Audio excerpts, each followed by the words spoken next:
Good morning, welcome to V3 news. లక్ష్యం సమాజహితం. ముందుగా paper ముచ్చట కార్యక్రమానికి స్వాగతం. ఈ రోజు మన ముందు విశ్వంబర, ఆంధ్రజ్యోతి, ఈనాడు, సాక్షి దినపత్రికలున్నాయి.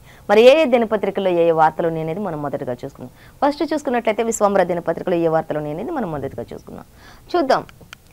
విశ్వంబర దినపత్రికలో చూసినట్లయితే మనకి ప్రధాన వార్తగా ఏమిచ్చారు అనేది మనం మెయిన్గా చూద్దాం. ఫస్ట్ మనకి విశ్వంబర దినపత్రికలో మెయిన్ ప్రధాన వార్త అంటే దేశ ఏరో ఇంజిన్ రాజధానిగా తెలంగాణ మారబోతుంది అనేది అయితే మనకి ప్రధాన వార్తగా ఇచ్చారు. సో దానికి సంబంధించిన డీటెయిల్స్ చూద్దాం. అలాగే మరొక వార్త చూసినట్లయితే ఇక నిన్న సినీ కార్మికులందరూ కూడా సీఎం రేవంత్ రెడ్డికి సన్మానం చేసినట్లుగా తెలుస్తుంది. సో ఆ సన్మానంలో ఆయన ఏ విషయాలను ప్రస్తావించారు అనేది కూడా మనకి దానికి సంబంధించిన డీటెయిల్స్ అన్ని కూడా వివరంగా చూద్దాం. అలాగే ఇక్కడ నుంచి ఫ్రీ కరెంటు, ఇంటికో ఉద్యోగం అంటూ మరొక వార్త అయితే ఇక్కడ సంచలనంగా కనిపిస్తుంది. మహాగఠబంధన్ మేనిఫెస్టో విడుదల చేశారు. దానిలో ఏ విషయాలు ఉన్నాయనేది కూడా మనం క్లియర్గా చూద్దాం. అలాగే రాజకీయ ఉద్దేశంతో ఈసీ నిర్ణయాలు తీసుకోవడం ఏంటి అంటూ ఒక క్వశ్చన్ మార్క్ అయితే కనిపిస్తూ ఉంది, మనకి ఇక్కడ గమనించవచ్చు. సో దానికి సంబంధించిన డీటెయిల్ కూడా మనం అన్ని కూడా వివరంగా మనం విశ్వంబర దినపత్రికలో చూద్దాం. ఇక 12 రాష్ట్రాల్లో SIR అమలు నిర్ణయం సరైంది కాదు అనేది కూడా ఇక్కడ ఒక ప్రస్తావన అయితే మనకి కనిపిస్తుంది. చూద్దాం దాని అన్నిటికీ సంబంధించిన డీటెయిల్స్. సో ఫస్ట్ అయితే మనకి దేశ ఏరో ఇంజిన్ రాజధానిగా తెలంగాణ అంటూ ఇచ్చారు. 2030 నాటికి ఆ విధంగా తీర్చిదిద్దే బాధ్యత మాది అంటూ కూడా చెప్తున్నటువంటి పరిస్థితి. ఇప్పటికే సమగ్ర రోడ్ మ్యాప్ను కూడా రిలీజ్ చేసినట్లుగా తెలుస్తుంది. దాని ప్రణాళికలు కూడా కొనసాగిస్తున్నారు అనేది కూడా మనకి తెలుస్తుంది. 2030 నాటికి దేశ ఏరో ఇంజిన్ రాజధానిగా తెలంగాణ ఉండబోతుంది అనేది మనకి ఇక్కడ క్లియర్గా మెన్షన్ చేశారు. సో చూద్దాం. 425 కోట్ల పెట్టుబడితో 500 మందికి కొత్తగా ఉద్యోగాలు కూడా ఉంటాయి అనేది కూడా ఇక్కడ మనకి ఇవ్వడం జరుగుతుంది. అలాగే హైదరాబాద్ అంటే కేవలం సిటీ ఆఫ్ పెరల్స్ మాత్రమే కాదు, అంటే ట్రిపుల్ పి అనేది చూసుకున్నట్లయితే ప్రొపల్షన్, ప్రెసిషన్, ప్రోగ్రెస్ నగరంగా మార్చేందుకు చిత్తశుద్ధితో కృషి చేస్తున్నాం అనేది కూడా మనకి ఇక్కడ క్లియర్గా ఇవ్వడం జరుగుతూ ఉంది. ఇంకా హైదరాబాద్ మహానగరం అంటే కేవలం ఒక సిటీ ఆఫ్ పెరల్స్ మాత్రమే కాదు అంటూ కూడా మనకి చెప్తున్నారు. ప్రొపల్షన్, అలాగే ప్రెసిషన్, ప్రోగ్రెసివ్ నగరంగా మార్చేందుకు చిత్తశుద్ధితో కృషి చేస్తూ ఉన్నాం అంటూ కూడా చెప్తున్నారు. ఆదిబట్ల న్యూ మ్యానుఫ్యాక్చరింగ్ ఫెసిలిటీ కూడా ప్రారంభోత్సవంలో ఆయన మాట్లాడుతున్నారు. మంత్రి శ్రీధర్ బాబు ఈ విషయాలన్నింటినీ కూడా అంటూ మనకి ఇవ్వడం జరుగుతుంది. చూద్దాం మరి దీనికి సంబంధించి మనకి సెకండ్ పేజీలో మరి డీటెయిల్గా ఇచ్చారు. సో దానికి సంబంధించి ఏం చెప్తున్నారు అనేది మనం చూద్దాం. ఏ విధంగా మారబోతుంది రాష్ట్రం 2030 నాటికి అనేది చూసినట్లయితే రాష్ట్రాన్ని 2030 నాటికి దేశ ఏరో ఇంజిన్ రాజధానిగా తీర్చిదిద్దాలన్నదే తమ యొక్క ప్రభుత్వ సంకల్పమని మంత్రి శ్రీధర్ బాబు చెప్పారు. ఈ లక్ష్య సాధనకు అంతర్జాతీయ, జాతీయ దిగ్గజ ఏరో సంస్థలన్నీ కూడా రాష్ట్రంలో కొత్తగా పెట్టుబడులు పెట్టేలా సమగ్ర రోడ్ మ్యాప్ ను కూడా సిద్ధం చేస్తున్నాము అని కూడా అన్నట్లుగా తెలుస్తుంది. అలాగే ఇంకా చూద్దాం.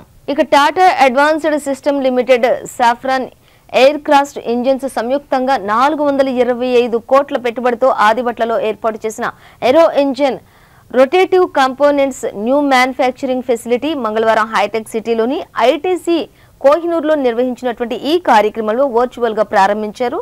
Global aerospace defence space hub గా తెలంగాణను మార్చేందుకు ప్రభుత్వం అన్ని విధాలుగా ప్రభుత్వం తరపున తీసుకుంటున్నటువంటి ప్రతి చర్యను కూడా ఈ సందర్భంగా ఆయన వివరించినట్లుగా మనకి తెలుస్తూ ఉంది. సో మొత్తంగా చూసుకున్నట్లయితే దేశ ఏరో ఇంజిన్ రాజధానిగా తెలంగాణ 2030 నాటికి అవ్వబోతుంది అనేది అయితే మనకి ఇక్కడ క్లియర్గా మెన్షన్ చేశారు. సో అలాగే ఇక మరొక వార్త మనం చూసినట్లయితే సినీ కార్మికుల కష్టాలన్నీ కూడా తీరుస్తా అంటూ సీఎం రేవంత్ రెడ్డి మనకి విశ్వంబర దినపత్రికలో మరొక ప్రధాన వార్తగానే ఇచ్చారు. ఇది కూడా మనం గమనించవచ్చు. చూద్దాం దీనికి సంబంధించిన డీటెయిల్స్. అసలు ఏం చేయబోతున్నామో December 9న చెప్తాము అంటూ కూడా ఆయన చెప్తున్నటువంటి పరిస్థితి మనం గమనించవచ్చు. అలాగే సినీ కార్మికుల ఆత్మ బంధువు డాక్టర్ ప్రభాకర్ రెడ్డి అనేది కూడా మనకి ఇక్కడ క్లియర్గా మెన్షన్ చేశారు. చిత్రపూరిలో తన సొంత భూమిని సినీ కార్మికుల కోసం ఇచ్చారు. చెన్నై నుంచి హైదరాబాద్కు తీసుకొచ్చేందుకు మర్రి చెన్నారెడ్డి ఎంతో కృషి చేశారని చెప్పుకోవచ్చు. ఈ సినీ పరిశ్రమని ఒకప్పుడు సినీ ఇండస్ట్రీ అంటే మద్రాసి అని పిలిచేవారు. అంటే మెడ్రాస్లో మాత్రమే అక్కడ సినీ పరిశ్రమ ఉండేది. దానిని కాస్త హైదరాబాద్కు తరలించడానికి గల కారకులు అప్పటి మంత్రి మర్రి చెన్నారెడ్డి కృషి చేశారు అని చెప్పి మాత్రమే మనం చెప్పుకోవచ్చు అంటూ కూడా ఇక్కడ మనకి క్లియర్గా మెన్షన్ చేశారు. ఇక కళాకారులను ప్రోత్సహించాలనే ఉద్దేశంతో 1964లో నంది అవార్డులు అనేవి కూడా ప్రారంభించారు అని. అంటే సినీ కార్మికుల యొక్క కష్టాలను, వారు పడుతున్నటువంటి ఇబ్బందులను చూసి వారికంటూ ఏదైనా ఒకటి ఉండాలి అంటూ, బిరుదు ఉండాలి అంటూ మరి చెన్నారెడ్డి చేసినటువంటి కృషికి ఫస్ట్ మెడ్రాస్ నుంచి హైదరాబాద్కు తరలించడం, ఆ తర్వాత వారికంటూ గుర్తింపు ఉండాలి అనేది చూసుకున్నట్లయితే కళాకారులందరినీ వారిని ప్రోత్సహించాలి, వారిని ఇంకా ముందుకు తీసుకువెళ్ళాలి ఈ సంస్థను అనే విధంగా ఎప్పుడైతే స్టార్ట్ అయింది అనేది చూసుకున్నట్లయితే 1964లో వారికి నంది అవార్డు అనేది ఒకటి ప్రకటించడం జరిగింది అనేది కూడా తెలుస్తుంది. ఈ అవార్డులు ఆ టైంలోనే 1964లో నంది అవార్డులు ప్రారంభించారు. అప్పటి నుంచి ఇది కొనసాగుతూ ఉంది. ఆ తర్వాత ఇప్పుడు ఆస్కార్ వరకు కూడా వచ్చింది అని కూడా మనకు ఆల్రెడీ తెలిసిన విషయమే. సో మొత్తంగా అయితే 1964లో నంది అవార్డుతో స్టార్ట్ అయ్యి ఇప్పుడు ప్రజెంట్ ఆస్కార్ తోటి మనకి కొనసాగుతున్నటువంటి సినీ పరిశ్రమ అనేది మనం గమనించవచ్చు. అలాగే తెలుగు సినిమా కళాకారులను ప్రోత్సహించాలనే ఉద్దేశంతో 1964లో నంది అవార్డులు ప్రారంభించారు. ఆ తర్వాత తెలుగు సినిమా ఆస్కార్ స్థాయికి వెళ్లడంలో కార్మికుల కృషి ఎంతో ఉంది అనేది కూడా మనకి ఇక్కడ క్లియర్గా ఉంది. సో సినీ కార్మికులకు అండగా ఉంటే, సినీ కార్మికులందరూ కూడా అండగా ఉంటే హాలీవుడ్ను కాస్త హైదరాబాద్కు తీసుకొస్తామంటూ కూడా సీఎం రేవంత్ రెడ్డి చెప్తున్నటువంటి పరిస్థితి. ఇంకా కార్మికులందరూ కూడా ఫస్ట్ అండగా ఉన్నారు అంటే ఖచ్చితంగా హాలీవుడ్ను కూడా హైదరాబాద్కు తీసుకొచ్చేటటువంటి ప్రయత్నాన్ని ఖచ్చితంగా చేస్తామంటూ కూడా చెప్తూ ఉన్నారు సీఎం రేవంత్ రెడ్డి. సో సినీ పరిశ్రమ కార్మికులందరూ కూడా మరి అనేక మంది డైరెక్టర్లు అందరూ కూడా నిన్న సీఎం రేవంత్ రెడ్డికి సన్మానం చేశారు పోలీస్ గ్రౌండ్స్లోని అంటూ కూడా మనకు ఆల్రెడీ తెలిసిన విషయమే. సో ఈ విధంగా ఇక్కడ ప్రస్తావించినట్లు కూడా మనం చూడొచ్చు. ఇక అలాగే సినీ కార్మికులు అండగా ఉంటే హాలీవుడ్ను హైదరాబాద్కు తీసుకొస్తాం, ఫ్యూచర్ సిటీలోని సినీ ఇండస్ట్రీస్కి స్థలాలు కూడా కేటాయిస్తాము అంటూ కూడా ఆయన చెప్పడం జరుగుతుంది. ఇంకా చూద్దాం, సినీ కార్మికుల పిల్లల కోసం ప్రత్యేకంగా కొన్ని స్కూల్స్ను కూడా నిర్మిస్తామంటూ సీఎం రేవంత్ రెడ్డి చెప్తున్నారు. వారి కోసం ప్రత్యేకంగా స్థలాలు కేటాయిస్తాం, అలాగే వారి పిల్లల కోసం ప్రత్యేకంగా స్కూల్స్ కూడా నిర్మిస్తామని చెప్తూ ఉన్నారు. అలాగే ఇంకా వారికి సంబంధించినటువంటి అనేక బెనిఫిట్స్ అన్నిటిని కూడా హైదరాబాద్లోనే ఉండే విధంగా తీర్చిదిద్దుతాం అంటూ కూడా సీఎం రేవంత్ రెడ్డి చెప్పడం జరుగుతుంది. అలాగే హాలీవుడ్ను కూడా సినీ కార్మికులందరూ అండగా ఉంటే కనుక హాలీవుడ్ని కూడా మరి హైదరాబాద్కు తీసుకొచ్చేస్తాను అంటూ కూడా ఆయన మాట ఇవ్వటం జరుగుతుంది, చెప్పడం జరుగుతుంది. ఇంకా చూద్దాం, సినిమా టికెట్ల ధరలు పెంచితే అందులో 20% వాటా సినీ కార్మికులకు ఇవ్వాలి అంటూ కూడా సీఎం రేవంత్ రెడ్డి చెప్తున్నారు. సినిమా టికెట్స్ ఎప్పుడైతే ధరలు పెంచుతారో అందులో 20% సినీ కార్మికులకు ఇవ్వాల్సి ఉంటుంది అంటూ కూడా చెప్తున్నారు. అలా చేస్తేనే టికెట్ల రేట్లు కూడా పెంచుకునేందుకు అనుమతి ఇస్తాను అంటూ కూడా ఆయన ప్రత్యేకంగా చెప్పడం జరుగుతున్నటువంటి పరిస్థితి. ఇక ప్రజాప్రభుత్వం అధికారంలోకి వచ్చాక గద్దర్ అవార్డులను కూడా ఇప్పుడు ప్రారంభించామంటూ కూడా చెప్తూ ఉన్నారు. ఇంతకు ముందైతే గద్దర్ అవార్డ్స్ అనేవి లేవు, కానీ ఇప్పుడు ప్రజాప్రభుత్వం అధికారంలోకి వచ్చిన తర్వాత మరి గద్దర్ అవార్డ్స్ని కూడా ప్రారంభించాము అనేది కూడా మనకి ఇక్కడ క్లియర్గా మెన్షన్ చేస్తారు. ఇంకా మరిన్ని డీటెయిల్స్ అయితే మనకి సెకండ్ పేజ్లో ఇచ్చారు. మెయిన్ అంటే ఏం లేదు, సినీ కార్మికుల కష్టాలన్నీ కూడా నేను తీరుస్తానంటూ సీఎం రేవంత్ రెడ్డి చెప్పడం జరుగుతుంది. ఇంకా అసలు ఏం చేయబోతున్నాం అనేది చూసుకున్నట్లయితే డిసెంబర్ 9న చెప్తా అంటూ కూడా ఆయన చెప్తున్నారు. ఇప్పటికే అనేక విషయాలు అయితే మనకి షేర్ చేసుకున్నారు. అసలు ఈ చెన్నై నుంచి హైదరాబాద్కి ఎవరు తీసుకొచ్చారనేది చూస్తే మరి చెన్నారెడ్డి తీసుకొచ్చారు, ఆయన కృషి ఎనలేనిది అంటూ చెప్పుకొచ్చారు. అలాగే 1964లో నంది అవార్డ్స్ ప్రారంభించారు, నేటి గద్దర్ అవార్డు వరకు కూడా వచ్చింది అంటూ కూడా చెప్తున్నారు. అలాగే సినిమా ఇండస్ట్రీ పిల్లల కోసం కొన్ని ప్రత్యేక స్కూల్స్ నిర్మిస్తాం, అలాగే వారి కోసం ఒక ప్రత్యేక స్థలాలను కూడా కేటాయిస్తామని కూడా చెప్పడం జరుగుతుంది. మొత్తంగా అయితే సినిమా ఇండస్ట్రీస్ ఒక లెవెల్కి తీసుకెళ్తాను అనేది మాత్రం చెప్తున్నారు. ఇంకా ఇవే కాకుండా ఏం చేస్తాను అసలు ఈ ఇండస్ట్రీస్కి సంబంధించి నేను అనేది చెప్పాలి అంటే నేను డిసెంబర్ 9న చెప్తాను అంటూ కూడా సీఎం రేవంత్ రెడ్డి చెప్పడం జరుగుతున్నటువంటి పరిస్థితి. సో ఇక మరొక వార్తాపత్రిక మనం చూసుకున్నట్లయితే ఆంధ్రజ్యోతి దినపత్రిక చూద్దాం. ఆంధ్రజ్యోతి దినపత్రిక చూసినట్లయితే మనం చూద్దాం, ఫస్ట్ ప్రధాన వార్తగా మనకి ఏమి ఇచ్చారు అనేది చూస్తే మెయిన్ అంటే మనకి ఇక్కడ ఆంధ్రజ్యోతి దినపత్రికలో మనకి యూఏఈలో తెలుగోడికి 240 కోట్ల లాటరీ అంటూ మనకి ఇక్కడ ప్రధాన వార్తగా ఇచ్చారు, గమనించవచ్చు. అలాగే మరొక వార్త చూసి ఇంకా టిక్కెట్ల పెంపు ఆదాయంలో కార్మికులకు 20% అనేది ఒక మెయిన్ హెడ్లైన్గా ఇచ్చారు. ఇక్కడ ఆల్రెడీ మనం ఇప్పుడు చెప్పుకున్నాం, సీఎం రేవంత్ రెడ్డి టికెట్ ధరలు పెంచినట్లయితే అందులో 20% కార్మికులకు వాటా ఇవ్వాల్సి ఉంటుంది. అలా చేస్తేనే టికెట్లు పెంచడానికి కూడా అవకాశం ఉంటుంది అనేది కూడా ఆయన స్పష్టంగా చెప్పినట్లు తెలుసు. సో మనకి ఆంధ్రజ్యోతి దినపత్రికలు అయితే మెయిన్గా సినిమా కార్మికులకు సంబంధించినదే ప్రధానంగా ఇచ్చారు. చూద్దాం ఇంకా ఆయన ఏం చెప్తున్నారు అనేది. ఇంకా ఇక్కడ మరొక వార్త చూస్తే సాగునీటి ప్రాజెక్టులపై కూడా సమీక్షలో సీఎం రేవంత్ రెడ్డి మంత్రి ఉత్తమ్ కుమార్ రెడ్డి భేటీ అయ్యారు. వారు ఆ విషయాల గురించి కూడా మరి తుమ్మిడిహెట్టికి సంబంధించి బ్యారేజ్ ప్రతిపాదనలు సిద్ధం చేసే విషయంలో కూడా వారు ఏ నిర్ణయాలు తీసుకున్నారనేది కూడా వారిద్దరు కూర్చొని మరి సంజాయించినట్లుగా తెలుస్తుంది. సాగునీటి ప్రాజెక్టులపై ఈ సమీక్షలో సీఎం రేవంత్ రెడ్డి మంత్రి ఉత్తమ్ కుమార్ రెడ్డి ఏం మాట్లాడారు, ఏం నిర్ణయాలు తీసుకున్నారనేది కూడా మనం క్లియర్గా మెన్షన్ చేశారు. సో చూద్దాం, ఆ డీటెయిల్స్ కూడా చూద్దాం. మరొక వార్త చూసినట్లయితే ఖమ్మంతో బీభత్సం సృష్టిస్తోంది అంటూ మరొక వార్త అయితే మనకి ఆల్రెడీ 2 తెలుగు రాష్ట్రాల్లో కూడా బీభత్సమైన వర్షపాతం నమోదవుతుంది అంటూ కూడా నిన్న మొన్నటి నుంచి కూడా వాతావరణ శాఖ వెల్లడిస్తున్నటువంటి విషయమే. సో దానికి సంబంధించి ఇక్కడ మొంతా తుఫాన్ ఇంకా ఆంధ్రాలో అయితే అటు ఏపీలో చూసుకున్నట్లయితే తీవ్ర గాలులతో కూడినటువంటి వర్షం కుదిపేస్తుంది అక్కడ అనేది కూడా మనకి తెలుస్తుంది. సో దానికి సంబంధించి మరిన్ని డీటెయిల్స్ కూడా మనం చూద్దాం. అలాగే 8వ వేతన సంఘం విధి విధానాలకు కేంద్రం ఆమోదం తెలిపినట్లుగా తెలుస్తుంది. సో వచ్చే ఏడాది జనవరి 1 నుంచి సిఫారసులు అమలయ్యే అవకాశం ఉంటుంది అంటూ మనకి చెప్తున్నారు కేంద్రానికి సంబంధించి. అలాగే చూద్దాం, ఇక ట్రంప్ చెప్పినట్లే రష్యా చమురు కొనుగోళ్లు బంద్ అయింది అంటూ కూడా మనకి ఇక్కడ ఒక వార్త అయితే ఇచ్చారు. చూద్దాం, ప్రతిదీ కూడా మనం మెయిన్ హెడ్లైన్స్ చూసుకుంటున్నాం, తర్వాత మనం అన్ని డీటెయిల్గా చూద్దాం. ఇక అలాగే రష్యా సహకారంతో పౌర విమానాల తయారీ అంటూ కూడా ఇచ్చారు. దేశంలో ఇదే తొలిసారి అంటూ కూడా ఇవ్వడం జరుగుతుంది. అలాగే ఇక చేయని నేరానికి శిక్షకు గురైతే నష్టపరిహారం అందించాలి అంటూ సుప్రీంకోర్టు ఒక ప్రాథమిక హక్కులు కోల్పోయినటువంటి కేసులను పరిగణలోకి తీసుకునే ఛాన్స్ ఉంటుంది, సహకరించాలని ఏజీకి సూచన చేసినట్లు తెలిసింది సుప్రీంకోర్టు. ఒకవేళ చేయని నేరానికి శిక్షకు గురైతే గనక నష్టపరిహారం చెల్లించాల్సి ఉంటుంది అనేది కూడా మనకి ఇక్కడ క్లియర్గా ఇవ్వడం జరుగుతుంది. సో దానికి సంబంధించి కూడా మనం డీటెయిల్గా చూద్దాం. ఇంకా ఫస్ట్ నుంచి మనం ఇప్పుడు సినీ కార్మికులకు కావాల్సిన ఏమేమి బెనిఫిట్స్ ఉన్నాయి ఏంటి, సీఎం రేవంత్ రెడ్డి విశ్వంబర దినపత్రికతో కొన్ని విషయాలు షేర్ చేసుకున్నారు. మరి ఇప్పుడు ఆంధ్రజ్యోతిలో ఏ విధంగా ఉందనేది కూడా మనం చూద్దాం. చూసినట్లయితే టికెట్ల పెంపు ఆదాయంలో కార్మికులకు 20% పెంపు అంటూ ఇవ్వాలి అంటూ ఇచ్చారు. అలాగైతేనే ధరల పెంపునకు కూడా నేను అనుమతిస్తాను అంటూ కూడా మనకి ఇక్కడ ఇవ్వడం అయితే జరుగుతుంది. సో చూద్దాం, సినీ కార్మికుల వెల్ఫేర్ ఫండ్కు 10 కోట్లు ఇస్తామంటూ కూడా మనకి ఇక్కడ చెప్పడం జరుగుతుంది. వారి పిల్లల కోసం కృష్ణానగర్లోని కార్పొరేట్ స్థాయి స్కూల్స్ కూడా ఏర్పాటు చేస్తామనేది కూడా మనకి ఇక్కడ ఇవ్వడం జరిగింది. అలాగే జబ్బు పడ్డ వారికి ఆరోగ్యశ్రీ ద్వారా ఉచిత వైద్య సౌకర్యం కూడా కల్పిస్తాను అంటూ చెప్తున్నారు. మనకైతే ఆంధ్రజ్యోతిలో ఇంకా క్లియర్గా ఇచ్చారు.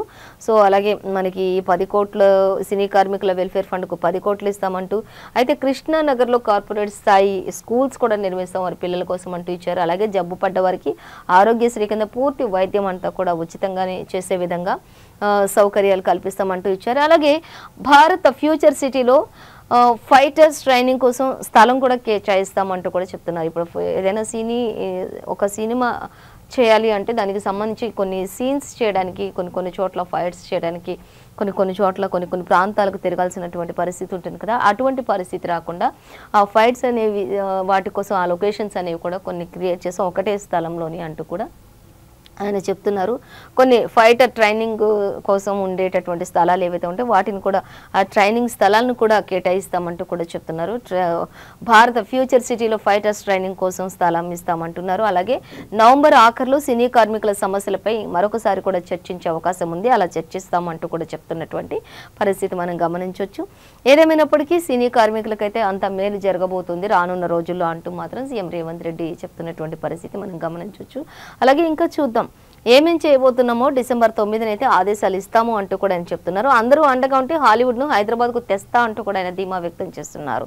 అలాగే సినీ కార్మికుల సంఘాల అభినందన సభలోని సీఎం రేవంత్ రెడ్డి అంటూ కూడా చెప్తూ ఉన్నటువంటి పరిస్థితి. సో మొత్తంగా అయితే హైదరాబాద్ నల్లకుంట శంకర మఠంలోని శృంగేరి పీఠాధిపతి విధుశేఖర భారతీ స్వామి ఆశీర్వాదం తీసుకుంటున్నటువంటి సీఎం రేవంత్ రెడ్డి ప్రభుత్వ విప్ ఆది శ్రీనివాస్ కూడా అక్కడ ఉన్నట్లుగా మనం ఇక్కడ ఒక చిత్రాన్ని కూడా ఇచ్చారు, మనం దీనిని గమనించవచ్చు. మొత్తంగా అయితే సినీ కార్మికులకు రానున్న రోజుల్లో మంచి జరగబోతుంది అంటూ కూడా ఆయన చాలా విధాలుగా ఉపయోగాలే ఉండబోతున్నాయి అంటూ కూడా, దీనికి మెయిన్ కారణం అంటే సినీ కార్మికులందరూ కూడా అండగా ఉండాలి అంటూ కూడా ఆయన చెప్తున్నటువంటి పరిస్థితి.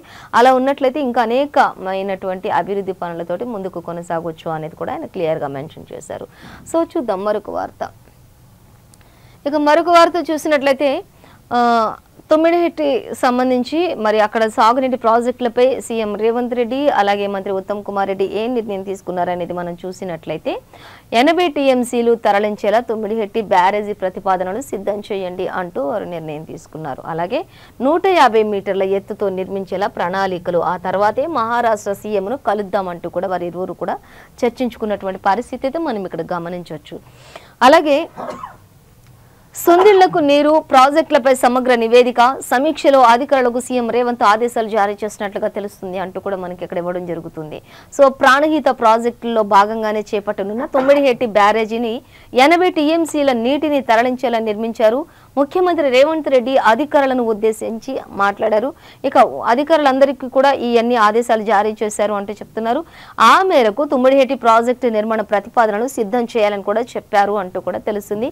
మంగళవారం ఆయన పోలీస్ కమాండ్ కంట్రోల్ రూమ్లోని నీటిపారుదల ప్రాజెక్టులపై మంత్రి ఉత్తమ్ కుమార్ రెడ్డితో పాటుగా నీటిపారుదల శాఖ ముఖ్య కార్యదర్శి రాహుల్ బొజ్జు, ప్రత్యేక కార్యదర్శి ప్రకాశ్ జీవన్ పాటిల్ తోటి ఈఎన్సీ మహమ్మద్ అమ్జాద్ హుసేన్తో కూడా ఆయన భేటీ అయినట్లుగా తెలుస్తుంది. ఈ విషయాలన్నిటినీ కూడా వారందరూ కూడా చర్చించినట్లుగా తెలుస్తుంది. ఖచ్చితంగా ఏ నిర్ణయం తీసుకోవాలి అంటే అనేది కూడా మనకి ఇక్కడ 150 మీటర్ల ఎత్తులో నిర్మించేలా ప్రణాళికలు, ఆ తర్వాతే మహారాష్ట్ర సీఎంను కలిసి మాట్లాడతాను, తొమ్మిడిహెట్టి నుంచి మైలారం మీదుగా సుందిళ్లకు నీరు వచ్చే విధంగా ఏర్పాట్లు చేస్తామంటూ కూడా చెప్తున్నారు. ప్రాజెక్టులపై సమగ్ర నివేదిక సమీక్షలో అధికారులకు సీఎం రేవంత్ దిశానిర్దేశం చేసినట్లుగా తెలుస్తుంది అనేది మనకైతే క్లియర్ గా మెన్షన్ చేసేశారు. అలాగే ఇక మొంతా తుఫాన్ బీభత్సం, ఇది గత వారం రోజులుగా జరుగుతున్నటువంటి పరిస్థితి. ఇంకా అటు ఏపీనైతే ఈ మొంతా తుఫాన్ అనేది కుదిపేస్తుందని చెప్పుకోవచ్చు. ఎక్కడికక్కడ అంతా కూడా అల్లకల్లోలం అవుతుంది ఈ వర్ష బీభత్సానికి అనేది కూడా మనకి తెలుస్తున్నటువంటి పరిస్థితి. అక్కడ విశాఖ తీర ప్రాంతం కూడా చాలా భయంకరమైనటువంటి పరిస్థితులు, ఈదురుగాలులతో కూడినటువంటి అక్కడ వర్షాలు నమోదవుతున్నాయి. అలాగే లోతట్టు ప్రాంతాల్లో ఉన్నటువంటి ప్రజలందరినీ కూడా ఇప్పటికే సురక్షితమైన ప్రాంతాలకు తరలించినట్లుగా రెడ్ అలర్ట్, కొన్ని జిల్లాలకు రెడ్ అలర్ట్ చేసినట్లుగా కూడా తెలుస్తుంది. సో ఇప్పటి వరకు అయితే ఎటువంటి ప్రాణ నష్టం కానీ ఆస్తి నష్టం కానీ ఏది జరగకుండానే చూసుకుంటున్నా ఎప్పటికప్పుడు అప్రమత్తం అవుతున్నటువంటి అధికారులు అంటూ కూడా తెలుస్తుంది. ఇంకా అక్కడ ఉన్నటువంటి మరి సీఎం చంద్రబాబు నాయుడు, అలాగే డిప్యూటీ సీఎం పవన్ కళ్యాణ్, అలాగే నారా లోకేష్ కూడా మరి ఎప్పటికప్పుడు ప్రజల సమస్యలపై మరి ఫోకస్ పెట్టినట్లుగా తెలుస్తుంది అంటూ ఇచ్చారు. మొత్తానికి అది మొంతా బీభత్సానికి సంబంధించి ఇప్పటికే పలు రైళ్ల రాకపోకలను కూడా నిలిపివేశారు, అలాగే విమానయాన సర్వీసులను కూడా నిలిపివేశారు అనేది కూడా తెలుస్తుంది. మరి ఇక్కడ నుంచి అక్కడికి, అక్కడ నుంచి ఇక్కడికి రాకపోకలు నిలిపివేశారు. ఇప్పటికే విశాఖ టు హైదరాబాద్ కూడా రాకపోకలు నిలిపివేశారు, అలాగే రైళ్ల రాకపోకలను కూడా నిలిపివేశారు అనేది కూడా మనకి ఆల్రెడీ తెలిసిన విషయమే. సో దానికి సంబంధించిన మరిన్ని డీటెయిల్స్ కూడా చూద్దాం. మరి ఇప్పటికీ ఇంకా ఆ మొంతా తుఫాన్ కొనసాగుతుంది లేకపోతే ఎప్పుడు ఏంటి వాతావరణ శాఖ ఏం చెప్తుంది అనేది మనం చూసినట్లయితే అర్ధరాత్రి సమయానికి తీరం దాటిన ముంపు ప్రభావం అనేది అయితే మనకి ఇచ్చారు. యాక్చువల్గా నిన్న అర్ధరాత్రి నైట్ చూసుకున్నట్లయితే ఈదురుగాలులతో కూడి భయంకరమైనటువంటి వాతావరణాన్ని సృష్టించేటటువంటి అవకాశం ఉంది మొంతా తుఫాన్ అనుకున్నారు. కానీ అర్ధరాత్రి దాటిన తర్వాత కొంత ముంపు అయితే తప్పిందని చెప్పుకోవచ్చు అంటూ చెప్తున్నారు. బందర్ వద్ద 100 కిలోమీటర్ల వేగంతో గాలులు వీచాయి. పలు తీర గ్రామాల్లో అలుముకున్నటువంటి చీకట్లు అంటూ కూడా ఇప్పటికీ అక్కడ విద్యుత్ సరఫరాను కూడా నిలిపివేశారు కొన్ని ప్రాంతాల్లో అనేది మనకి తెలుస్తూ ఉంది. ప్రజలను కూడా ఎప్పటికప్పుడు అలర్ట్ చేస్తూ ఉన్నారు అనేది కూడా మనం క్లియర్గా ఇక్కడ చూడొచ్చు.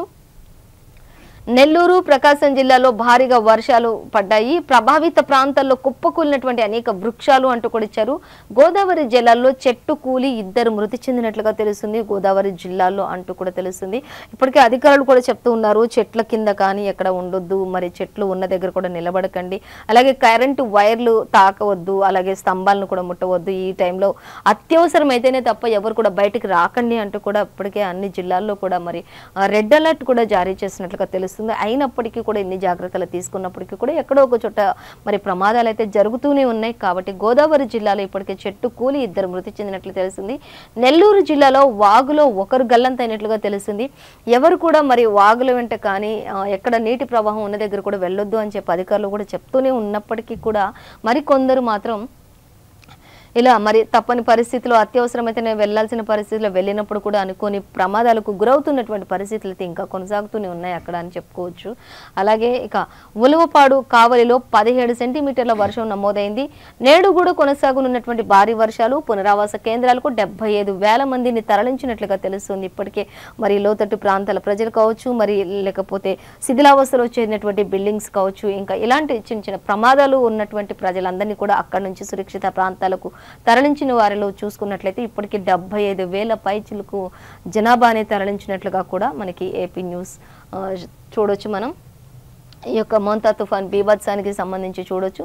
సో ఇప్పటికే పునరావాస కేంద్రాలకు మొత్తం 75,000 మంది జనాభాని తరలించినట్లుగా తెలుస్తుంది. అలాగే ఇక విమానాలకు కూడా అంతరాయం అంటూ ఇచ్చారు. విజయవాడ, విశాఖ, రాజమండ్రికి రాకపోకలు సాగించే 18 సర్వీసులను రద్దు చేశారు అధికారులు అనేది కూడా మనకి క్లియర్ గానే మెన్షన్ చేశారు. అలాగే పలు రైళ్లను కూడా రద్దు చేసి దక్షిణ మధ్య రైల్వే రేపు ఎల్లుండి హైదరాబాద్, విశాఖ మధ్య మరో 3 ఎక్స్ప్రెస్ రైళ్లు కూడా రద్దు చేసేసారు ఆల్రెడీ అనేది కూడా మనకి ఇక్కడ ఇచ్చారు.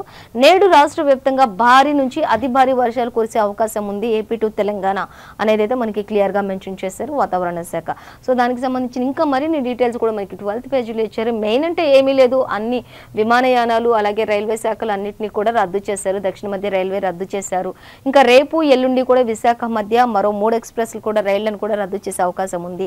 సో మొత్తంగా అయితే ఈ తుఫాను ప్రభావం ఇంకా బీభత్సం సృష్టించే అవకాశం ఉంది కాబట్టి ఈ రోజు అయితే ఇంకా భారీ నుంచి అతి భారీ వర్షాలు కురిసే అవకాశం ఉంది కాబట్టి ప్రజలందరూ కూడా అప్రమత్తంగా ఉండండి. అధికారులు ఎప్పటికప్పుడు ప్రజలకు ప్రతి విషయాన్ని కూడా అవగాహన కల్పించండి అనేది అయితే మనకి క్లియర్ గా మెన్షన్ చేశారు మోంతా తుఫాన్ ప్రభావం వల్ల. సో అలాగే మరొక వార్త చూసినట్లయితే ట్రంప్ చెప్పినట్లే అంటూ క్వశ్చన్ మార్క్ పెట్టారు. రష్యా చమురు కొనుగోళ్లు బంద్ చేశారు అనేది అయితే మనకి ఇక్కడ క్లియర్ గా ఇచ్చారు. చూద్దాం దానికి సంబంధించిన డీటెయిల్స్. అమెరికా ఆంక్షలతోటి నిలిపేసిన భారత్ రిఫైనరీలు అంటూ ఇచ్చారు. ఇతర దేశాల నుంచి కొనుగోళ్లకు ఏర్పాట్లు, స్పాట్ మార్కెట్లో కొనుగోళ్లు చేపట్టిన రిలయన్స్ అంటూ ఇచ్చారు. 2 కంపెనీలపైనే ఆంక్షలు, ఇతర రష్యా కంపెనీల నుంచి దిగుమతికి ప్రయత్నిస్తామంటున్న రిఫైనరీలు అంటూ కూడా మనకి ఇక్కడ ఇవ్వడం జరుగుతుంది. ఇంకా చూసినట్లయితే అమెరికా నుంచి పెరిగిన చమురు దిగుమతులు అనేది అయితే ఇచ్చారు. సో దానికి సంబంధించిన మనం డీటెయిల్ గా చూసినట్లయితే అమెరికా అధ్యక్షుడు డొనాల్డ్ ట్రంప్ చెప్పినట్లుగానే రష్యా నుంచి చమురు దిగుమతులకు భారత్ తగ్గించుకుంటుందా అంటూ క్వశ్చన్ చేస్తున్నటువంటి పరిస్థితి. రష్యా చమురు కంపెనీలపై అమెరికా ఆంక్షల ప్రభావంతో భారత రిఫైనరీలు ఇతర దేశాల నుంచి చమురు కొనుగోళ్లు చేపట్టక తప్పడం లేదా అంటూ కూడా క్వశ్చన్ మార్కే పెట్టేశారు.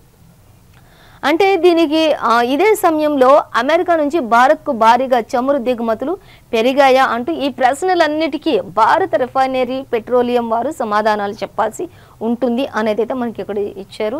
అంటే మొత్తంగా ఇది చమురు దిగుమతులను భారత్ తగ్గించుకుంటుందా, లేకపోతే రిఫైనరీల ఇతర దేశాల నుంచి చమురు కొనుగోళ్లు చేపట్టక తప్పటం లేదా, లేకపోతే ఏం జరగబోతుంది అనేది అయితే క్లియర్గా చెప్పాలి, తెలియాలి అంటే మాత్రం ఈ దిగుమతులన్నింటినీ ఈ ప్రశ్నలన్నిటికీ కూడా భారత రిఫైనరీ పెట్రోలియమే సమాధానం చెప్పాల్సి ఉంటుంది అనేది అయితే మనకి క్లియర్గా మెన్షన్ చేశారు.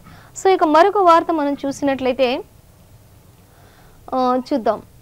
ఆంధ్రజ్యోతి దినపత్రికలో మరొక వార్త. రష్యా సహకారంతో పౌర విమానాల తయారీ అంటూ మనకి ఇక్కడైతే ఒక వార్త ఇచ్చారు. చూద్దాం. అది పౌర విమానాల తయారీ కోసం దేశంలో ఇదే తొలిసారి అనేది కూడా మనకి ఇక్కడ ఇవ్వడం జరుగుతుంది. సో గమనించవచ్చు మనం. చూద్దాం. 200 SJ-100 విమానాల తయారీకి రష్యా సంస్థ యుఎస్సితో హల్ కీలక ఒప్పందం చేశారు. టైర్ 2, టైర్ 3 నగరాల అనుసంధానం కోసం ఉడాన్ పథకంలో ఇది గేమ్ చేంజర్. హాల్ అంటూ ఒక్క విమానంలో 103 సీట్లు, నిర్వహణ ఖర్చు తక్కువగా ఉంటుంది అంటూ దానికి సంబంధించిన డీటెయిల్స్ అయితే మరిన్ని మనం సెకండ్ పేజ్లో గమనించవచ్చు. అయితే మొత్తంగా చూసుకున్నట్లయితే రష్యా సహకారంతో పౌర విమానయాన తయారీకి అంటూ మనం ఇచ్చారు. దేశంలో ఇదే అది తొలిసారి అంటూ కూడా ఇవ్వడం జరుగుతున్నట్లుగా మనం చూడొచ్చు. సో మనం చూసినట్లయితే మరొక వార్తాపత్రిక చూద్దాం. మనం ఇక ఈనాడు దినపత్రిక చూద్దాం. ఈనాడు దినపత్రిక చూసినట్లయితే మనకి ఈనాడు దినపత్రికలో ప్రధానంగా ఇచ్చిన వార్త ఏదైనా ఉంది అనేది చూసినట్లయితే తీరాన్ని తాకిన మోంత అనేది మనకి ప్రధాన వార్తగా ఇచ్చారు. సో అక్కడ చూసినట్లయితే నగరం అంతా కూడా ఎంత అస్తవ్యస్తంగా, ఎంత జలమయంతో నీటితో నిండిపోయి ఎప్పుడు కూడా రద్దీగా ఉన్నటువంటి ప్రాంతాలు కూడా చాలా నిర్మానుష్యంగా కనిపిస్తున్నటువంటి పరిస్థితి. ఎందుకంటే ఇక్కడ అంతా కూడా మనం గమనించవచ్చు, ప్రతి దగ్గర కూడా చెరువులను తలపిస్తున్నటువంటి పరిస్థితి మనం ఇక్కడ అంతా కూడా గమనించవచ్చు. మనకి ఇక్కడ ఇవ్వడం జరుగుతుంది. అయితే భారీ వర్షాలతో కాలువల్లాగా మారినటువంటి ఒంగోలు నగర ప్రాంతాలు ఇవన్నీ అంటూ కూడా మనకి ఇవ్వడం జరుగుతుంది. ఇక ప్రధాన రహదారులు కూడా ఎప్పుడు కూడా జనాలతోటి మరి కిక్కిరిసిపోయినటువంటి జనాలతోటి ఉండేటటువంటి ఈ యొక్క రహదారులన్నీ కూడా మనకి ఎంతో నిర్మానుష్యంగా కనిపిస్తూ ఉన్నాయి. అక్కడక్కడ ఒక అత్యవసరమైనటువంటి కొన్ని వాహనాలు వెళ్తున్నటువంటి పరిస్థితి మాత్రమే మనం గమనించవచ్చు.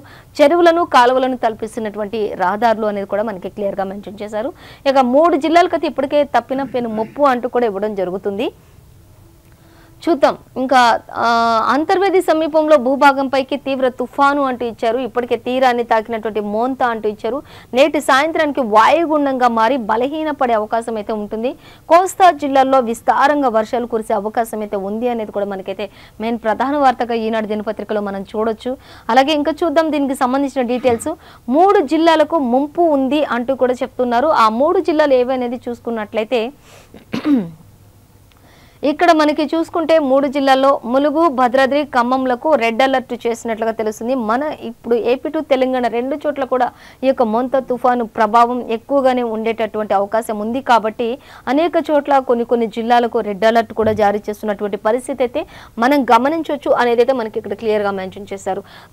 చూద్దాం. ఇంకా ఏపీని వణికించినటువంటి మోంత తీవ్ర తుఫాను ఎట్టకేలకు మంగళవారం రాత్రి డాక్టర్ బిఆర్ అంబేద్కర్ కోనసీమ జిల్లా అంతర్వేది సమీపంలో తీరాన్ని తాకింది అనేది అయితే మనకి క్లియర్గా మెన్షన్ చేశారు.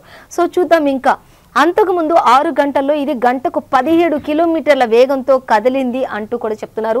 తీరం దాటే ప్రక్రియ దాదాపుగా 3 నుంచి 4 గంటల పాటు కొనసాగింది. ఈ 4 గంటల సమయంలో కూడా ఎంతో మరి భయానకమైనటువంటి పరిస్థితిని అక్కడ కొనసాగింది అనేది కూడా మనకి క్లియర్గా ఇచ్చారు. సో చూద్దాం. ఇంకా చూసినట్లయితే మోంత దాదాపుగా 18 గంటల పాటు తీవ్ర తుఫానుగా కొనసాగింది. తీరం దాటే సమయంలో మచిలీపట్నం పరిసరాల్లో గరిష్టంగా గంటకు 82 కిలోమీటర్ల వేగంతో ఈదురుగాలులు వీచినట్లుగా వాతావరణ శాఖ అధికారులు తెలియపరిచారు అనేది కూడా మనకి ఇక్కడ క్లియర్గా చెప్తూ ఉన్నారు. అంటే ఏ రకంగా అక్కడ ఈ మోంత తుఫాన్ బీభత్సం సృష్టిస్తుంది అనేది మనకి క్లియర్ కట్గా మెన్షన్ చేసినటువంటి పరిస్థితి ఈనాడు దినపత్రికలో. అలాగే ఇంకా చూద్దాం. ఇక తీరం దాటిన తర్వాత బుధవారం ఉదయానికి తుఫానుగా, సాయంత్రానికి వాయుగుండంగా బలహీనపడుతుందని అంచనా వేస్తున్నారు. మచిలీపట్నం, విశాఖలోని డాప్లర్ వెదర్ రాడర్లు, ఆటోమేటిక్ వెదర్ స్టేషన్ల ద్వారా అధికారులు పరిస్థితిని ఎప్పటికప్పుడు పర్యవేక్షిస్తున్నారు. తీర ప్రాంతాల్లో అలలు ఉవ్వెత్తున ఎగసి పడుతున్నాయి అంటూ కూడా చెప్తూ ఉన్నారు. ఇప్పటికే అక్కడ ఎవరు కూడా వెళ్ళొద్దు అంటూ కూడా పలు ప్రాంతాల ప్రజలందరినీ కూడా అలర్ట్ చేస్తున్నట్లుగా తెలుస్తుంది. అధికారులు కూడా ఎప్పటికప్పుడు ప్రతి ఒక్కటి క్షుణ్ణంగా తనిఖీలు చేస్తున్నారు. ప్రతి ఒక్కరిని అవగాహన కల్పిస్తూ ఉన్నారు అనేది కూడా మనం ఇక్కడ గమనించవచ్చు. ఇక నేడు కూడా భారీ నుంచి అతి భారీ వర్షాలు కురిసే అవకాశం ఉంది అంటూ కూడా మోంత తుఫాన్ పట్ల మనకి ఇక్కడ చెప్తూ ఉన్నటువంటి పరిస్థితి. చూద్దాం. బుధవారం శ్రీకాకుళం, పార్వతీపురం, మన్యం, విజయనగరం, విశాఖపట్నం, అల్లూరి సీతారామరాజు, అనకాపల్లి, ఏలూరు, ఎన్టీఆర్, కృష్ణా, గుంటూరు, పల్నాడు, బాపట్ల, నంద్యాల జిల్లాలో భారీ నుంచి అతి భారీ వర్షాలు కురిసే అవకాశం ఉందని చెప్పి అమరావతి వాతావరణ కేంద్రం తెలియపరిచింది. కాకినాడ, డాక్టర్ బిఆర్ అంబేద్కర్ కోనసీమ, తూర్పు గోదావరి, పశ్చిమ గోదావరి, ప్రకాశం, కడప, కర్నూలు, అనంతపురం జిల్లాలతో పాటుగా యానాంలో కూడా భారీ వర్షాలు కురవచ్చని చెప్పేసి వాతావరణ శాఖ పేర్కొన్నట్లుగా మనం గమనించవచ్చు అనేది అయితే మనకి ఇక్కడ క్లియర్గా ఇచ్చారు. ఇంకా చూద్దాం. మిగిలిన ప్రాంతాల్లో మాత్రం ఒక తేలికపాటి నుంచి ఓ మోస్తారు వర్షాలు కురవచ్చని కూడా వాతావరణ శాఖ తెలిపినట్లుగా చూడొచ్చు.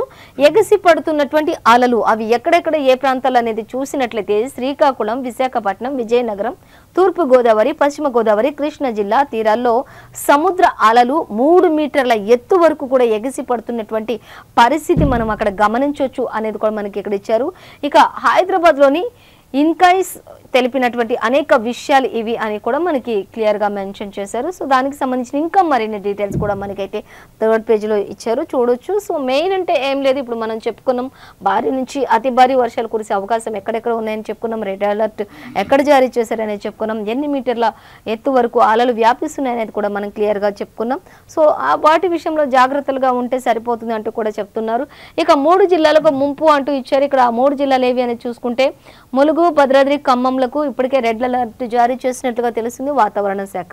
12 జిల్లాలకు మాత్రం ఆరెంజ్ హెచ్చరికలు. కొన్ని చోట్ల 20 సెంటీమీటర్ల వరకు వర్షపాతం నమోదయ్యే అవకాశం ఉంది అంటూ కూడా చెప్తున్నారు. ఇక వాతావరణ శాఖ ఈ విషయాలన్నింటినీ కూడా క్లియర్ గా ఎప్పటికప్పుడు మెన్షన్ చేస్తున్నారు.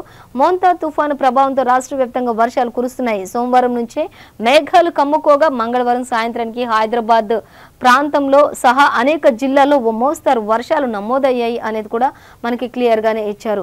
ఉమ్మడి రంగారెడ్డి, నల్గొండ జిల్లాలో విస్తారంగా కురిశాయి. వికారాబాద్ జిల్లా మోమిన్పేటలో అత్యధికంగా 4.2 సెంటీమీటర్ల వర్షం కురిసింది. తుఫాను ప్రభావం ములుగు, భద్రాద్రి, ఖమ్మం జిల్లాలపై అధికంగా ఉంటుంది అంటూ కూడా వాతావరణ శాఖ తెలిపినట్లుగా తెలుస్తుంది. ఇప్పటికే ఈ జిల్లాలకు సంబంధించి రెడ్ అలర్ట్ జారీ చేసినట్టుగా కూడా తెలుస్తుంది. ఇంకా అలాగే మంగళవారం అర్ధరాత్రి నుంచి బుధవారం వరకు కొన్ని చోట్ల 20 సెంటీమీటర్లకు పైగానే వర్షపాతం నమోదవుతుంది అంటూ కూడా చెప్తున్నటువంటి పరిస్థితి మనం గమనించవచ్చు.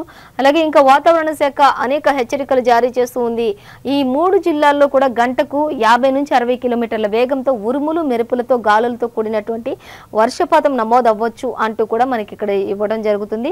సో దీనికి సంబంధించి ఈ విధంగా ఈదురుగాలులతో కూడినటువంటి వర్షాలు, అలాగే ఉరుములు, మెరుపులతో కూడినటువంటి ఈదురుగాలులు వీస్తాయంటూ పేర్కొంటూనే రెడ్ అలర్ట్ కూడా జారీ చేసింది అంటూ కూడా ఆదిలాబాదు, మంచిర్యాల, పెద్దపల్లి, జయశంకర్, భూపాలపల్లి, నల్గొండ, సూర్యాపేట, మహబూబాబాదు, వరంగల్, హన్మకొండ, కరీంనగర్, జగిత్యాల, నిర్మల్ జిల్లాల్లోని భారీ నుంచి అతి భారీ వర్షాలు కురుస్తాయని, ఆ 12 జిల్లాల్లో కూడా ఆరెంజ్ అలర్ట్ జారీ చేసినట్లుగా తెలుస్తుంది అనేది కూడా మనకి క్లియర్ గా ఇచ్చారు. 40 నుంచి మినిమం 50 కిలోమీటర్ల వేగంతో ఈదురుగాలులు వీస్తాయని కూడా అంచనా వేస్తున్నారు. దానికి సంబంధించి ఆరెంజ్ హెచ్చరికలు కూడా జారీ చేసింది. రాష్ట్రంలోని మిగిలిన జిల్లాల్లోని ఓ మోస్తారు వర్షాలు పడే అవకాశాలు ఉన్నాయని కూడా తెలిపింది. మొక్కలు, పత్తి చేతికి వచ్చేనా అంటూ కూడా మరి రైతులు ఆవేదన వ్యక్తం చేస్తున్నారు. మొక్కజొన్న ఏదైతే ఉందో, మరి పత్తి ఏదైతే ఉందో, ఇప్పుడు పంట చేతికి వచ్చే సమయంలో ఇటువంటి అకాల వర్షాలు కురవడం వల్ల మరి అవి చేతికి వచ్చేనంటూ రైతన్నలు కూడా ఆవేదన వ్యక్తం చేస్తున్నటువంటి పరిస్థితి, రైతన్నల వెన్నులో వణుకు పుట్టిస్తున్నటువంటి పరిస్థితి మోంతా తుఫాన్ వల్ల అంటూ కూడా తెలుస్తుంది. ఇప్పటికే రైతులు ఎన్నో కష్టాలు పడి వారు ఉన్నదంతా వెచ్చించి కూడా ఈ యొక్క పంట పొలాలను సాగు చేస్తూ ఉంటారు. ఈ టైంలో మరి ఈ మోంతా తుఫాను రైతుల్లో వణుకు పుట్టిస్తోంది అంటూ కూడా ఉమ్మడి ఖమ్మం, వరంగల్ జిల్లాలో కొన్ని మండలాల్లో రైతులు ఆవేదన వ్యక్తం చేస్తున్నటువంటి పరిస్థితిని గమనించవచ్చు మనం. సో అలాగే మనకి ఈనాడు దినపత్రికలో మరొక వార్త కూడా ఇచ్చారు. ఇక బ్యారేజీల బాధ్యత అంటూ కూడా మనకి ఇక్కడ ఇచ్చారు. చూద్దాం. వారు చేయాల్సిన పనులకు ప్రభుత్వం నుంచి నిధుల నీటిపారుదల శాఖ అధికారులను ప్రశ్నించిన సీఎం రేవంత్ రెడ్డి. తుమ్మిడిహెట్టి నుంచి సుందిళ్లకు నీరు తరలించేలా ప్రణాళికలు రూపొందించాలని కూడా సీఎం రేవంత్ రెడ్డి ఆదేశాలు జారీ చేసినట్లుగా మనం గమనించవచ్చు అనేది కూడా మనకి ఇక్కడ క్లియర్ గా ఇవ్వడం జరుగుతుంది.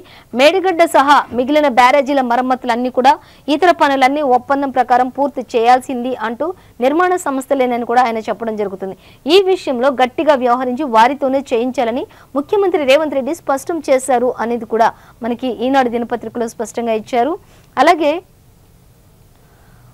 జరిగిన తప్పులు సరిదిద్దుకొని పని పూర్తి చేయాలి తప్ప ఇన్వెస్టిగేషన్స్, ఇతర పనులకు ప్రభుత్వమే నిధులు ఇవ్వాలని అడగటం సరికాదని కూడా ఆయన హెచ్చరికలు జారీ చేశారు. చేసిన మిస్టేక్స్ ఏవైనా ఉంటే అవన్నిటిని కూడా సరి చేసుకోండి, అంతే, సరిదిద్దుకుని మీరు పనిని పూర్తి చేయాలి తప్ప ఇన్వెస్టిగేషన్స్ అంటూ ఇతర పనులకంటూ ప్రభుత్వం నిధులు ఇవ్వాలంటూ అడగటం సరికాదని కూడా ఆయన చెప్తూ ఉన్నటువంటి పరిస్థితి. ఈ విషయంలో స్పష్టతతో ముందుకెళ్లాలని కూడా నీటిపారుదల శాఖ ఉన్నతాధికారులను ఆదేశించారు సీఎం రేవంత్ రెడ్డి అనేది కూడా మనం ఇక్కడ గమనించవచ్చు అనేది చూడొచ్చు. అలాగే ఉన్నతాధికారుల ఈ విషయంలో స్పష్టతతో ముందుకెళ్లాలని నీటిపారుదల శాఖ ఉన్నతాధికారులను ఆదేశించారు. తుమ్మిడిహెట్టి నుంచి నీటిని మళ్లించే పనులు, మేడిగడ్డ, అన్నారం, సుందిళ్ల బ్యారేజీల మరమ్మతులు కూడా రాష్ట్రంలో డ్యాంల భద్రతపై కేంద్ర జలశక్తి శాఖ మంత్రి రాసిన లేఖ తదితర అంశాలపై మంగళవారం సీఎం సమీక్షించారు. మంత్రి ఉత్తమ్ కుమార్ రెడ్డి, ముఖ్య కార్యదర్శి రాహుల్ బొజ్జా వీళ్ళంతా కూడా చర్చించిన తర్వాతనే ఈ విషయాలన్నింటిపై నిర్ణయం తీసుకున్నారు అనేది మనకి క్లియర్ గా మెన్షన్ చేశారు. సో మరొక వార్త చూద్దాం. ఇక సీఎం నిర్మాణ సంస్థలదే అంటూ కూడా మనకి ఇక్కడ ఒక వార్త కనిపిస్తుంది. సో ఏ నిర్మాణ సంస్థలు ఏంటనేది చూస్తే సినీ కార్మికులకు అభివాదం చేస్తున్న సీఎం రేవంత్ రెడ్డి అనేది అయితే మనకి ఇక్కడ చిత్రంలో కూడా క్లియర్ గా మెన్షన్ చేశారు. చూడొచ్చు. సినిమా టికెట్ల ధరలు పెంచాలంటే సినీ కార్మికుల సంక్షేమానికి 20% ఇవ్వాలి అంటూ ఆయన చెప్తున్నటువంటి పరిస్థితి. రామోజీ ఫిలిం సిటీకి హాలీవుడ్ను రప్పిద్దాం అంటూ కూడా సీఎం రేవంత్ రెడ్డి చెప్తున్నారు. అంటే మనకి ఒక్కొక్క పేపర్లో ఒక్కొక్క విషయం బయటకు వస్తుంది అనేది మనకి ఇక్కడ గమనించవచ్చు. ఇంతకుముందు అయితే మరి సినీ కార్మికులకు హాలీవుడ్ను ఇక్కడికి హైదరాబాద్కి రప్పిద్దామని మాత్రమే ఇచ్చారు. కానీ హాలీవుడ్ను రామోజీ ఫిలిం సిటీకి రప్పిద్దామనేది మనకి ఈనాడు దినపత్రికలో క్లియర్గా మెన్షన్ చేయడం జరుగుతుంది. సినీ కార్మిక సంఘాల అభినందన సభలో ముఖ్యమంత్రి రేవంత్ రెడ్డి అనేక విషయాలను షేర్ చేసుకున్నారు అనేది అయితే మనకి ఇక్కడ క్లియర్గా ఇచ్చారు. అంటే సినీ ఇండస్ట్రీ పిల్లల కోసం ఒక స్కూల్, అది ఎక్కడ అనేది కృష్ణానగర్లో అనేది కూడా మనకి క్లియర్గా మెన్షన్ చేశారు. సో వారి కోసం కొన్ని ప్రత్యేకమైన స్థలాలను కూడా కేటాయిద్దాం అనేది కూడా చెప్తూ ఉన్నారు. ఇక అలాగే సినిమా ఇండస్ట్రీని అనేక రకాలుగా అభివృద్ధి పరచాలన్నదే నా ఉద్దేశం. అది కూడా ఏం చేయబోతున్నాను అనేది చెప్పాలి అంటే కొంత సమయం తీసుకోవాల్సిందే. డిసెంబర్ 9న ఆ విషయాలన్నింటిని కూడా వెల్లడిపరుస్తానంటూ కూడా సీఎం రేవంత్ రెడ్డి సినీ నిర్మాణ సంస్థలకు చెప్తున్నటువంటి విషయం. సో అలాగే మరొక వార్త చూద్దాం. అమాత్యులందరికీ బాధ్యతలు అంటూ ఇచ్చారు. జూబ్లీహిల్స్ ఒక్కో డివిజన్లో 2 మంత్రులు ప్రచారం చేయాలి ఉప ఎన్నికల ప్రచారానికి సంబంధించి అంటూ ఇచ్చారు. అలాగే 9 వరకు ముఖ్య నేతలంతా నగరంలోనే ఉండేలా ప్రణాళికలు రూపొందించాలి. ఉప ఎన్నికల్లో విజయానికి కాంగ్రెస్ అనేక రకాలైనటువంటి వ్యూహాలు రచిస్తోంది అనేది కూడా మనకి ఎంత చక్కగా క్లియర్గా ఇక్కడ మెన్షన్ చేసినట్లు కనిపిస్తుంది. అలాగే మరొక వార్త చూద్దాం. ఇక కేంద్ర ఉద్యోగులకు తీపి కబురు అంటూ ఇచ్చారు. 8వ వేతన సవరణ సంఘం విధి విధానాలకు కేబినెట్ ఆమోదం తెలిపింది అంటూ కూడా మనకి జస్టిస్ రంజనా ప్రకాష్ చెప్పడం జరుగుతున్నటువంటి పరిస్థితి. సో దానికి సంబంధించి మరిన్ని డీటెయిల్స్ కూడా మనం ఇక్కడ చూద్దాం. 8వ వేతన సవరణ సంఘం విధి విధానాలకు కేబినెట్ ఆమోదం, కమిషన్కు జస్టిస్ రంజనా ప్రకాష్ దేశాయ్ సారథ్యం అంటూ కూడా మనకి ఇవ్వడం జరుగుతుంది. తుది నివేదిక సమర్పణకు 18 నెలలు గడువు అంటూ ఇచ్చారు. 2026 జనవరి 1 నుంచి అమల్లోకి రానున్న సిఫారసులు అంటూ కూడా మనకి ఇక్కడ క్లియర్గానే మెన్షన్ చేశారు. సో దానికి సంబంధించి చూద్దాం. ఇంకా 50 లక్షల మంది ఉద్యోగులు, 69 లక్షల మంది పింఛన్దారులకు లబ్ధి, ఎరువులపై రాయితీల పెంపును కూడా మంత్రి మండలి ఆమోదం తెలిపినట్లుగా తెలుస్తుంది. ఇది నెక్స్ట్ రాబోయే కాలంలోని అమలవుతాయి ఇవన్నీ కూడా అంటూ ఇచ్చారు మనకి. సో కేంద్ర ప్రభుత్వం ఉద్యోగుల పింఛన్దారులకు ప్రధాని మోదీ నేతృత్వంలో మంత్రి మండలి శుభవార్త అందించింది. ఇది ఒక తీపి కబురు అని చెప్పుకోవచ్చు అంటూ కూడా చెప్తూ ఉన్నారు. ఇక 8వ వేతన సవరణ సంఘం విధి విధానాలు మంగళవారం ఆమోదం ముద్ర చేసింది అంటూ కూడా ఇస్తున్నారు. ఈ కమిషన్కు చైర్మన్గా సుప్రీంకోర్టు విశ్రాంత న్యాయమూర్తి జస్టిస్ రంజనా ప్రకాష్ దేశాయ్ నియమితులయ్యారు అంటూ కూడా ఈ పదవికి మనకి ఇక్కడ క్లియర్గా ఇచ్చారు. ఇందులో తాత్కాలిక సభ్యుడిగా బెంగళూరు ఐఐఎం ప్రొఫెసర్ పులాక్ ఘోష్ సభ్య కార్యదర్శిగా, కేంద్ర పెట్రోలియం సహజ వాయువుల శాఖ కార్యదర్శి పంకజ్ జైన్ ఉంటారు అంటూ ఇచ్చారు. అంటే మనకి ఫస్ట్ వచ్చేసి ఈ కమిషన్ చైర్మన్గా సుప్రీంకోర్టు విశ్రాంత న్యాయమూర్తి జస్టిస్ రంజనా ప్రకాష్ దేశాయ్ నియమితులయ్యారు.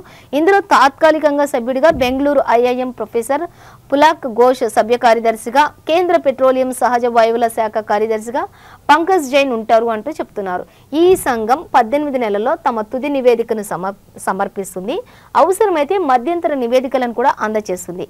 2026 జనవరి 1 నుంచి దీనిని సిఫార్సులు అమల్లోకి వచ్చే అవకాశం ఉంటుంది అంటూ కూడా చెప్తున్నారు. ఇది ఒక తీపి కబురు అని చెప్పుకోవచ్చు అంటూ కూడా చెప్తున్నటువంటి పరిస్థితి.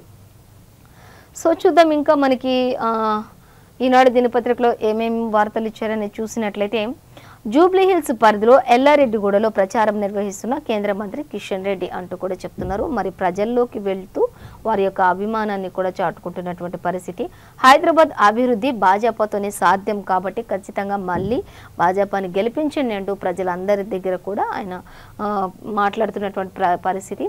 ప్రజలకు సేవ చేసే వారికి ఓటేయండి అంటూ కూడా ఆయన క్లియర్గా చెప్తున్నటువంటి పరిస్థితి మనం గమనించవచ్చు. ఆ 3 పార్టీలు ఒక్కటే జూబ్లీహిల్స్ ప్రచారంలో కేంద్ర మంత్రి కిషన్ రెడ్డి. ఏ 3 పార్టీలు ఒకటి అనే విషయంపై మనం చూసుకున్నట్లయితే భారసా, ఎంఐఎం, అలాగే కాంగ్రెస్, ఈ 3 పార్టీలు కూడా ఒక్కటే కాబట్టి ఈ 3 పార్టీలను పక్కన పెట్టి ప్రజలకు సేవ చేసే భాజపా పార్టీని ఓట్లు వేసి గెలిపించండి అంటూ కూడా ఆయన చెప్తున్నటువంటి పరిస్థితి అయితే మనం గమనించవచ్చు. సో ఈరోజు మనం ఏ పేపర్లో చూసినా కూడా మనకి మెయిన్ నీటిపారుదల శాఖలకు సంబంధించి, అంటే బ్యారేజీలకు సంబంధించి, అలాగే సినీ నిర్మాణ సంస్థలకు సంబంధించి, అలాగే మోంతా తుఫాన్ మెయిన్ అంటే మనకి ప్రధాన వార్తగా చెప్పుకోవచ్చు. దానివల్ల 2 తెలుగు రాష్ట్రాలు ఏ విధంగా అతలాకుతలం అవుతున్నాయి, ఏ విధమైనటువంటి బీభత్సం సృష్టిస్తుంది ఈ యొక్క మోంతా తుఫాన్, దీనివల్ల ఎటువంటి మరి చర్యలు అధికారులు తీసుకుంటున్నారు, వాతావరణ శాఖ ఎప్పటికప్పుడు ఎప్పటికప్పుడు ఏ విధంగా ఉండబోతుంది అనేది, ఎలా అలర్ట్ అవుతున్నారు అనేది కూడా మనకు అన్ని పేపర్స్లో కూడా సేమ్ యాజ్ ఇట్ ఈస్గా మెన్షన్ చేశారు. అలాగే ఇక జూబ్లీ హిల్స్ ఉప ఎన్నికలకు సంబంధించి అయితే ఇప్పుడు హాట్ టాపిక్ అని చెప్పుకోవచ్చు. దానికి సంబంధించి హోరాహోరీగా ఎవరికి వారు మేమే అన్నట్లుగా మాత్రం ప్రచారం కొనసాగిస్తూ ఉన్నారు. సో ఇవండి ఈరోజు పేపర్ ముచ్చట కార్యక్రమం విశేషాలు. మరో పేపర్ ముచ్చట కార్యక్రమంతో మళ్ళీ రేపు కలుసుకుందాం. అంతవరకు చూస్తూనే ఉండండి V3 న్యూస్, లక్ష్యం సమాజ హితం.